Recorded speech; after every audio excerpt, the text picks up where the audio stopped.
2021 is 500 years since 1521, a historical year. How and what you commemorate this year depends on where you are.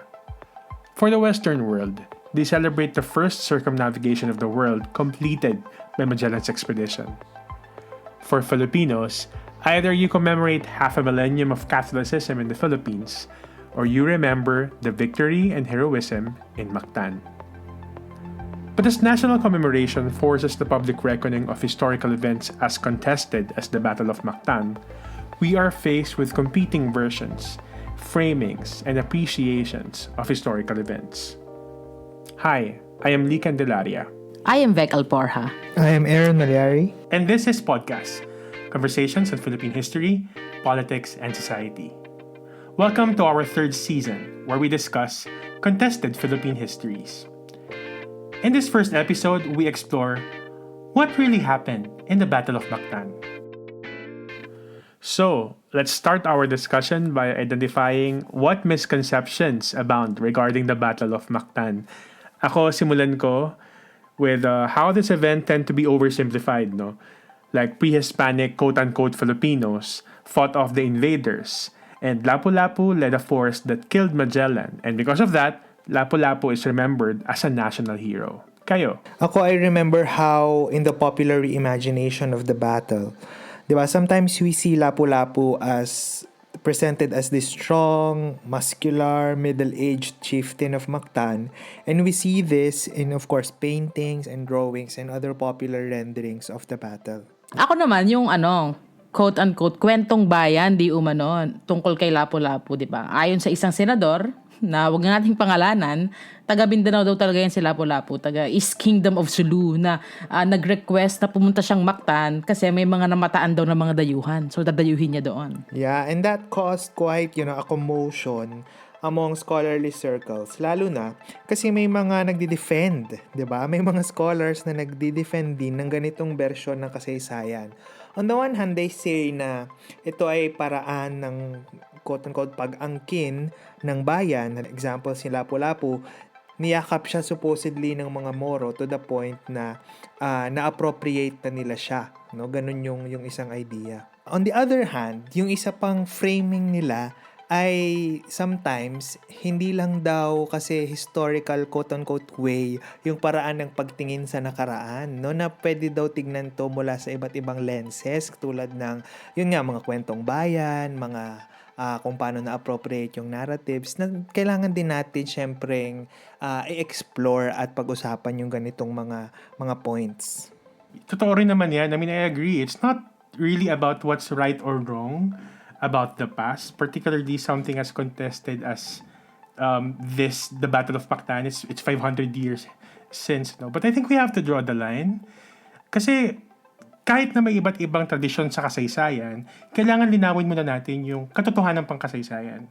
Saka yung agenda sa likod ng pagbanggit sa kwentong ito sa national commemoration setting. Kasi I think that's a big thing. And that's what we advocate here in podcast, no, na maging critical tayo doon sa mga perspectives na that we put out there and we make sure that it stands on evidence. So, diba, at the end of the day, let's always ask the question doon nga sa season 1 natin, diba? So, we go back, no, let's check our sources. Oo, kasi 'di ba nung binanggit ito ni Bongo, ayan, binanggit ko na, pinanglanan ko na. Ang sabi niya, and I quote, "It is important to correct the mistakes of the past," unquote. So may claim na historical fact siya. So ibig sabihin, yung speechwriter niya, kasi aminin natin na hindi naman sila nagsusulat ng mga speech nila talaga, didn't even bother to check their sources. So what really happened in Mactan? According to Jose Amiel Angeles, so far there are only two considered reliable documentary descriptions of the Battle of Mactan. First is the account of Antonio Pigafetta, the chronicler of the Magellan expedition, and the other is a very brief description by Fernando Oliveira. In this episode, we take a closer look at the account of Antonio Pigafetta, which I believe reveals a very different version of the battle. Yes, at kung babasahin ng ating mga tagapakinig yung account ni Pigafetta, which by the way is downloadable online, it's a classic story of small island politics. Ganun yung dating niya eh. That when Magellan reached the Philippines, or what is now known as a part of the Philippines, he got involved in the existing conflict between competing chieftains in the area. So, ang goal ni Magellan was to make the chiefs recognize the King of Spain, 'di ba? Kasi yun yung isang mandate na binigay sa kanya nung exploration. And then also make them pay tribute, of course, as a symbol na nire-recognize nila yung King of Spain. And syempre, convert the natives to Catholicism, no? So, na-secure ni Magellan, una ay si Raka Humabo ng Cebu, pero one particular chief eluded him, no? So si LapuLapu nga ng Mactan. 'Di ba? San banda dyan yung East Kingdom of Sulu? We've discussed this also in season 2 ng ating podcast. Kasi any information about LapuLapu remains to be very scarce, no? So the only thing we know for certain about LapuLapu is that he is quite old, 'di ba? So the account of Pigafetta, ang term na ginamit niya nga actually ay velho or viejo, 'di ba? So matanda talaga, no? So hindi siya yung tipong maskulado na mandirigma. And then after pa ng Battle of Mactan, sabi nga ng isang historian din na si Filomeno Aguilar, it's as if time stood still kasi wala na tayong alam after, 'di ba? Nung umalis si na Pigafetta, wala na after 1521. That's interesting, no? Kasi yung popular visualization of Lapu-Lapu, he's maskulado. And yet, the only account that we have is he's quite old. Last year, may inilabas na portrait ni Lapu-Lapu, itong National Historical Commission of the Philippines, na mas accurate daw based on the only source we have, which is to say na matanda siya. But I think they added some tattoos, they added some embellishments, which is representative of Filipinos during that time, para lang masabi na this is representative of how Lapu-Lapu could have looked like. So, ibig sabihin, by extension, imposible na si Lapu-Lapu rin mismo yung pumatay kay Magellan. Kasi how can someone that old be in the midst of battle? He might not even have joined the battle himself.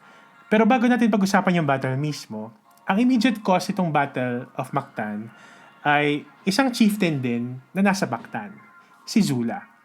He claimed that he cannot send the bulk of his tribute to Magellan because of this particular difficult chieftain called Lapu-Lapu. So, he asked the Europeans to help fight Lapu-Lapu. So, itong si Magellan, with all the Caucasian bravado and yabang, sabi niya, I will personally lead a small force to fight Lapu-Lapu.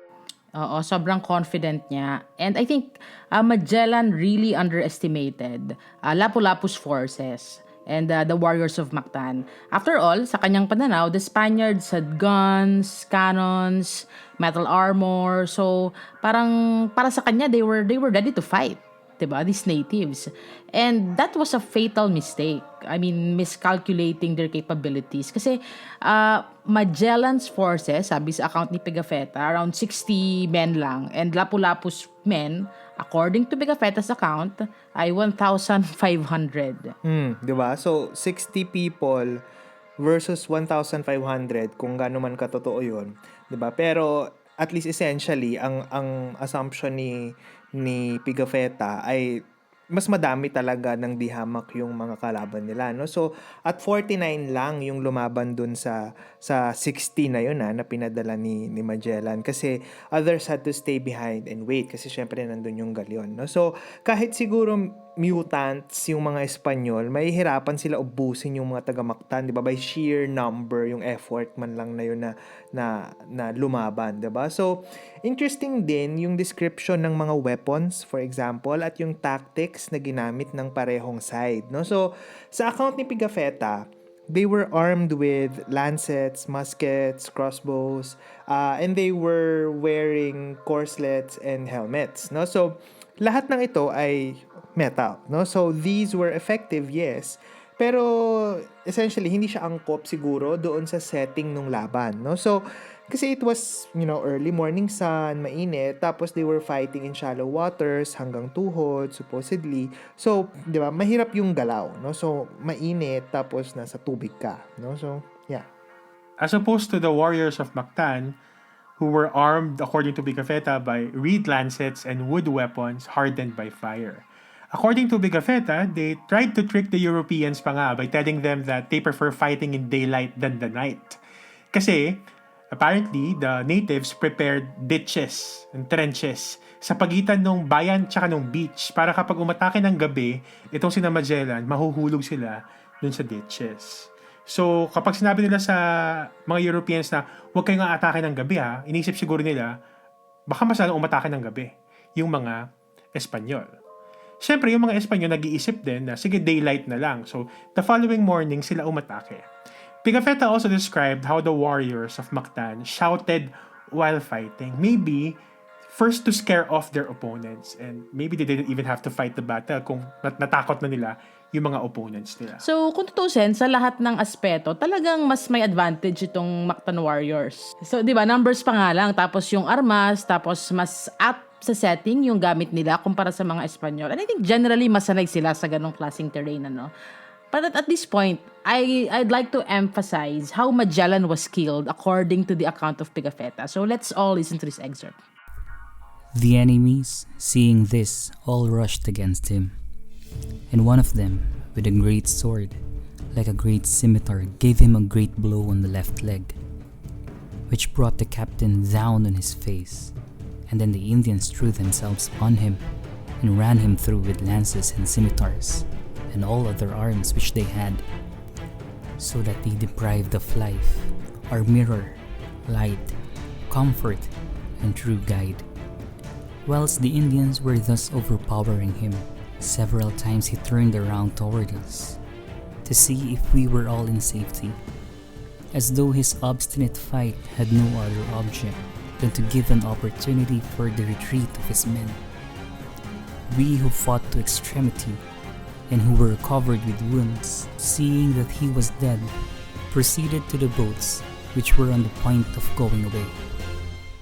We can only imagine how the poisoned arrow hit Magellan. Pwedeng swerte lang or pwede ring maybe the Mactan warriors realized that the legs were better targets because the upper body of the Europeans, it's covered with metal. But Pigafetta's chronicle only tells us much. So to extend our analysis could be futile. But we can look into the intent of Pigafetta in this account. Kasi it is obvious na he was trying to elevate Magellan into a heroic position. Yeah, definitely, no? So, kasi, syempre, siya yung assigned na chronicler, nung journey, diba? So, ang idea nun ay talagang, siguro may intent to really, present this voyage as something historic. And in the sense, then, syempre, kung sino yung nagli-lead, diba? So, kaya nga minsan, may sense na parang halos hagiography na yung account. The writing, hagiography yung the writing of the life of saints, diba? No? So, where there seems to be parang undue reverence almost to the person and their life, no? So, yung drama halimbawa ni Pigafetta in describing the death of Magellan na, quote, we lost our mirror, comfort, and true guide, diba? So, ganun yung image na gusto niyang i-portray kay Magellan na siya ay parang siya talaga yung beacon of light nung voyage. Yes, but this is only one account, itong kay Pigafetta. And obviously, at this point, I mean, perhaps when he was writing it, he was very emotional about what happened, about, the passing of Magellan in a rather brutal manner. So, and I think, syempre, may nabuo ng bond sa kanila kasi they survived a very dangerous and uncertain voyage by sea for a long time, di ba? May mga mutiny na nangyari, their compatriots dying of scurvy and so on. Pero totoo rin na pwedeng Pigafetta was exaggerating the numbers in his account kasi grabe naman yung 1,500 na people na at lahat yon warriors supposedly, 'di ba? I mean, saka bukod pa diyan, ganoon ba sila katanga? yung mga Espanyol that they would fight, that they would think that they could ever fight 1,500 people, 60 lang sila tapos hindi pa nga lahat yun ay lumaban kasi kailangan may mga maiwan.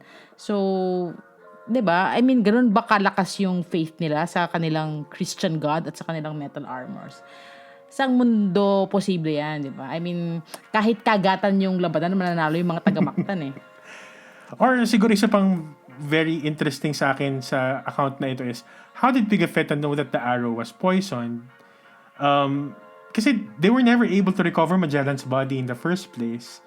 But a poisoned arrow could possibly explain why a superior white warrior, the mighty Magellan, could have fallen in the hands of the warriors of Mactan. Kasi ang idea, di ba, parang kung normal arrow lang yan, baka hindi namatay si Magellan. Pero poisoned arrow. So, again, this works to make Magellan seem more heroic than he is. Okay. So, knowing that there are very scanty or scarce resources about the Battle of Mactan, syempre did not deter historians and scholars from exploring this particular episode in the history of the archipelago or of Cebu or of the Philippines for that matter. No? So, madaming mga historians na rin yung nagsulat at nagtry na mag-explain about the Battle of Mactan. Yung isa nga na gusto nating tignan din dito, yung isang particular article published in the journal Philippine Studies by Jose Amiel Angeles. No? So, dito kasi tinignan niya yung Battle of Mactan and tried to explain what happened based on discourses on war. No? Tinignan niya kung paano nagbanggaan yung idea ng mga indigenous people of Mactan pagdating sa warfare, pagdating sa pakikipagdigma sa ibang grupo, as opposed to how the Europeans might have perceived warfare based on their European sensibility. So, syempre, ito ay East-West encounter. So, nagkaroon, syempre, ng banggaan din yung kultura, hindi lang yung mga weapons. No? At hindi lang si Amiel Angeles yung nagsulat about indigenous warfare, madami na rin nagsulat about indigenous communities and how they relate with one another, and particularly also about warfare. Halimbawa si Feliz Rodriguez, may sinulat na rin siya yung kanyang dissertation on indigenous warfare. At syempre sa context ng indigenous communities, mahalaga na balikan natin yung mga sinulat ng mga anthropologists, archaeologists, and historians. Halimbawa katulad ni Laura Lee Juncker, William Henry Scott, Anthony Reid, Filomeno Aguilar, no, na may kita rin natin dito yung pagko-connect ng Cebu in this context, or the islands of the Philippines in the wider maritime Southeast Asia, na yung Austronesian culture na sinishare natin with this region also reflected in the ways we view the world, and us in relation to the world, and us in relation to other people, na syempre malaki yung impact pagdating sa warfare. And that article of Jose Amiel Angeles, actually the title is The Battle of Mactan and the Indigenous Discourse on War. There's a particular quote in there that I think is very revealing of the dynamics of the battle, and also showcases how the natives or the inhabitants of the Philippine Islands during that time viewed the Europeans. Rodriguez is of the opinion that the indigenous peoples treated the Europeans differently. It is certain that the indigenous peoples did not face the Spaniards as warriors. They faced the Spaniards as defenders of a world put in peril by the recent discovery of a new world. However, the evidence presented in this study suggests that the locals thought the Iberians were within the indigenous power scheme, because the indigenous people's responses to the Spaniards corresponded with their normal responses. As Filomeno Aguilar conjectures, the inhabitants of the Philippine Islands probably considered the Spaniards to be human, and therefore would have possessed dungan. The locals likely perceived the Europeans as part of their world, and were either challengers or potential allies of the local chiefs. In other words, the peoples of the Philippines adopted most of their usual strategies and tactics in battle when dealing with Spaniards. In the case of LapuLapu and the people of Mactan, this lack of shock may have been compounded by possible familiarity with the Portuguese. Ayan, so itong pag-aaral na to, itong analysis na to ni Angeles, gusto kong sabihin na pinapasinungalingan niya yung sinabi ni Bongo, na uy, si LapuLapu may nakitang mga dayuhan sa Mactan, so pumunta siya doon para labanan. Kasi dito sinasabi na the people of Mactan or the natives at the time perceived the Europeans, Magellan and his men, as someone who belonged to the indigenous sphere of powers and of within the indigenous power scheme. Kaya normal responses yung ibinigay nila, hindi ibang paraan ng pakikidigma. Parang ito lang yung usual na paraan ng pakikipag-deal nila sa mga possible aggressors, ano. Gusto ko yung point na yun, Vic, no, na hindi naman na iba para sa kanila yung Europeans, na hindi ito yung first time talaga that they saw people who look different, and that's because they look different, they would have responded to them differently. Kasi di ba ang laging sinasabi is LapuLapu fought off invaders because they are foreigners. Actually, hindi. Yeah, I think kailangan ding i-rethink dito, no? Yung, sorry pero siguro a more serious and a more nuanced study of history, a lot of people may not agree with me, wouldn't consider the Battle of Mactan as something out of the ordinary, di ba? Kaya nga, tingin ko, yun yung dahilan kung bakit pagkaalis nung fleet ni Magellan, hindi na sila nabanggit again. Precisely because it was nothing. I mean, it wasn't nothing. It was insignificant. I mean, at least in the life world of the people in 1520s, right? And they just went on with their lives. Yeah.